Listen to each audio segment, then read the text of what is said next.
Hey, welcome, you guys. GC 365 is day 35. Hopefully, you're all caught up. If you're not caught up, confession time, I, in the past, have been behind by 90 days, which is the exact time of my wife's maternity leave. I read, but I was like super behind, and I got caught up by 90 days one time. So 35. You can totally do it. Get caught up. I'm Pastor Kyler. I'm the associate pastor at the Woodinville campus. I brought my buddy Jason. This is Jason Hippie. Jason and I, how long have we been buds for? Oh man. Well, I remember in middle school we probably met seventh grade. Yeah. 7th grade. You were cool, and I was the guy in the back. That's how I remember with it. A few friends. Yeah, that's about it. I remember Jason at their first winter camp we were inner tubing. You somehow got concussed. You had like a legitimate concussion. Mm-hmm. Yep. I was like, this start to a great friendship. It's perfect. And I think it was your fault, actually. Probably. You jumped on my back and my head hit the ice. It's only up from there. Sure. Yeah. If you want to meet friends, give them a concussion. So I brought Jason just because he's been a buddy of mine for a long time. He was on staff here at the church for a while too. But he's also one of the smartest dudes I know. He Sweet. Keep it coming. That's at the bar low. People that I know. Just keep it coming. I like so it. Jason and I've been buds for a while though, but like I've always we interned at the church at the same time. We were going through Bible college at the same time. Jason's been my buddy where I can always like bounce ideas off of him, or if I want to have like legit like theological discussion, he's the guy that I go to. He's the guy that I talk to. And so being that we've always been in the same stage of life too, kind of like, getting married around the same time, having kids around the same time. And so, but it's made it so that what he's ever always had to say to me has always been extremely relevant to my life. And so he read today's passage with me, day 35. We lucked out because it's the 10 Commandments. We also didn't luck out because the stuff after that's pretty awkward too. I started reading them like, oh, this will be easy. This is really, wait, stop. No, don't say that. I don't want to have to explain that. Yeah, there's a couple of places where you're like, and we'll just not talk about that today. Yeah. And move on. That would be easier. Yeah. We are going to talk about them a little bit. I want to just read the 10 Commandments. I'm not going to read like every single verse from it, but just to name them off. He starts by saying, I am the Lord your God who rescued you from the land of Egypt. He says, you must not have any other God before me. You must not make yourself an idol of any kind or image or anything. You must not misuse the name of the Lord God. Remember to observe the Sabbath day, keep it holy. Honor your father and mother. My mom literally always reminded me of that one. She would say, that's the only commandment that comes with a promise. And she told me that like every single week because it says, honor your father and mother, then you will live a long, full life in the land the Lord God is giving you. The rest of it are just don't do this, don't do this, don't do this. This is don't do this. Or this good thing will happen to you if you actually follow this commandment. And then it's don't murder, don't murder, do not commit adultery. You must not steal. You must not testify falsely, and you must not covet. So this is all happening up on the mountain. Moses is up on the mountain, and he also tells everybody, stay back. He drew a line in the sand. Make sure nobody comes up here or they will die, or they will absolutely be struck and dead. And this has already like kind of happened. And Moses is like, listen, they're not going to come up here. I already told them. Plus, it's pretty steep. It's not a good idea, but fine, I'll tell them again. Like, why do you think people weren't allowed up there? Why did God only want to talk to Moses then? Yeah, well, and there's a lot of parallels between what we see in church today and kind of what Jesus did in the New Testament that correlates back to this idea where God says, don't approach me or don't pass this line. You look at just the New Testament church, we believe Jesus died and rose again, and through his death and resurrection, we can approach God blamelessly with no fear of being persecuted, no fear of being judged, because Jesus took our sin from us, right? And then back in now, though, these people, like there had to be a separation because God was actually perfect, where sin could not even be around God. It was his holy presence. Exactly. Yeah. And so there's this gap where God's saying, listen, Moses, in order to kind of protect these people who are not perfect, like they're like us, right? We're not perfect. They weren't perfect. They made So mistakes. is Moses perfect enough? Well, you kind of, yeah, that's a good question. You look at kind of Moses being the spokesperson of the day. It's kind of Yeah. like God choosing a leader, right? That we kind of follow And he and had listen certainly to. sinned before that point. He killed a man.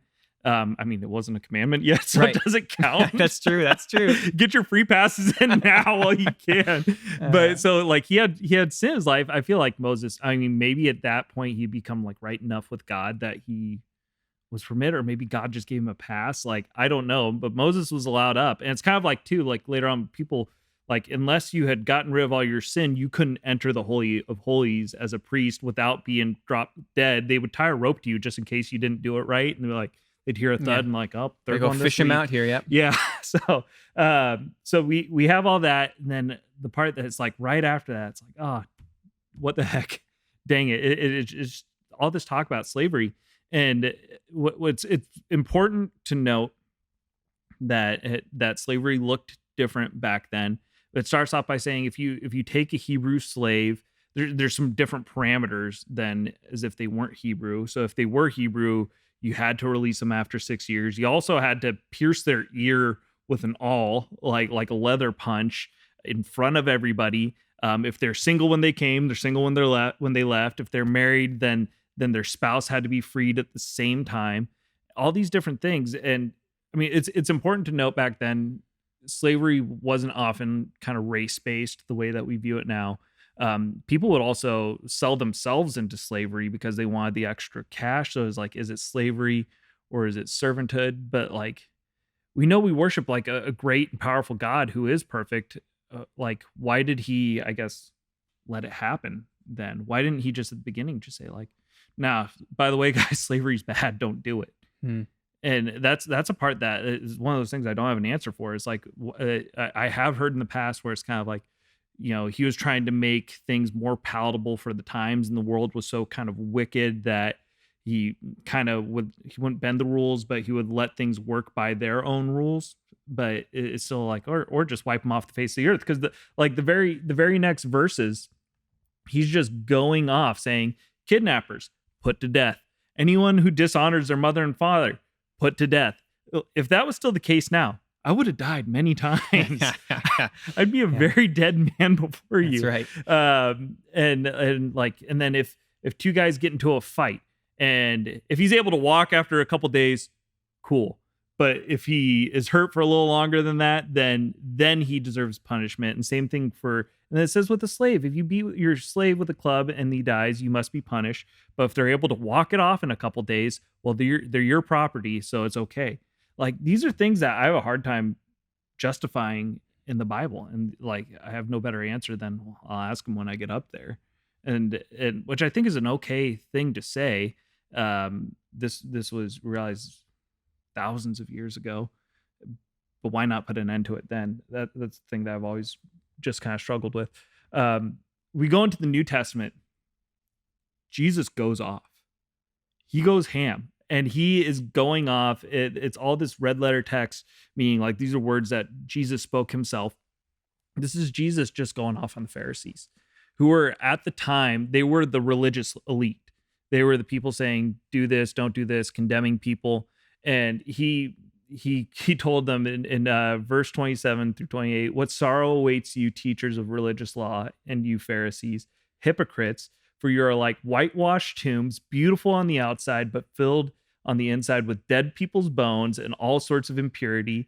Outwardly look like righteous people, but inwardly your hearts are filled with hypocrisy and lawlessness. He also at one point says like, oh, you're worried about swallowing a gnat, but instead you swallow a camel.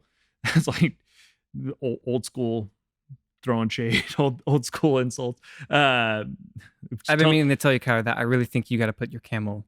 Put your camel. Hey, man, you're swallowing a camel right now. Yeah. Spit out that camel.